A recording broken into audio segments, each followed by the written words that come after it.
I'm a taxpayer. You work for me. For me, I'm a taxpayer. Is there anything you'd like to respond to what you've heard today?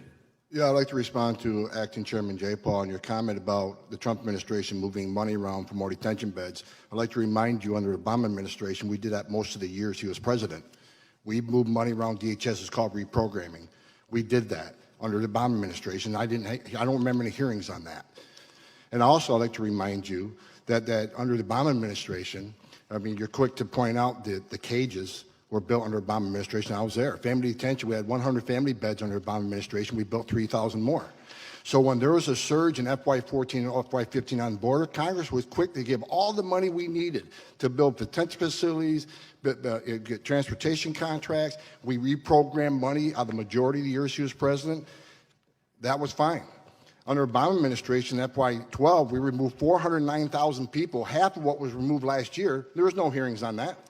So this is about transparency. Let's be factual about it. The time of the gentleman has expired. Since you did address some comments at me, I'll just say that I didn't like it under the Obama administration either. In fact, well, be honest with the American people. You can't point out faults in the Trump administration when it happened under the Obama administration. That's dishonesty. It's pathetic and it's sad. Mr. Holman, I control the time, and I am the chairwoman of the committee. Thank you for respecting that. I didn't like it under the Obama administration, and I'll remind you, Mr. Holman, that you also testified before Congress in support of the Obama's Priorities Enforcement Program before the Senate Judiciary Committee on May 19th, 2016, which had a very different approach. Well, can I respond to that? Can I respond to that? No. Of course not. And I want to give you some time, but I do want to ask one quick question, and I want to make one quick statement.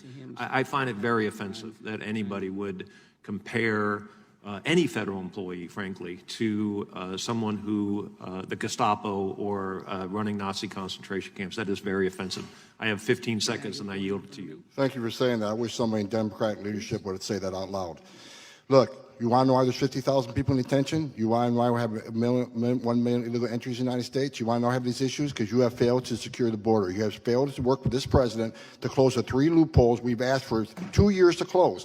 So if you want to know why this issue exists, you need to look in the mirror. You have failed American people for not securing the border and closing loopholes. Mr. Holman, please respect the chair and the authority of the chair. The time of the gentleman has expired. I've asked you politely to let me go beyond my time, and you let other people go beyond their time, but not to Tom Holman. He don't get to go beyond his time. Mr. Holman, we have approved an agreement between the Republicans and the Democrats with the ranking member. We increased the time of one witness, one member of Congress who was interrupted by a protest. That is done with the approval of the ranking member. Please respect the chair's authority. I respect the chair's authority, but the chair... Mr. Holman! You work for me. I'm a taxpayer.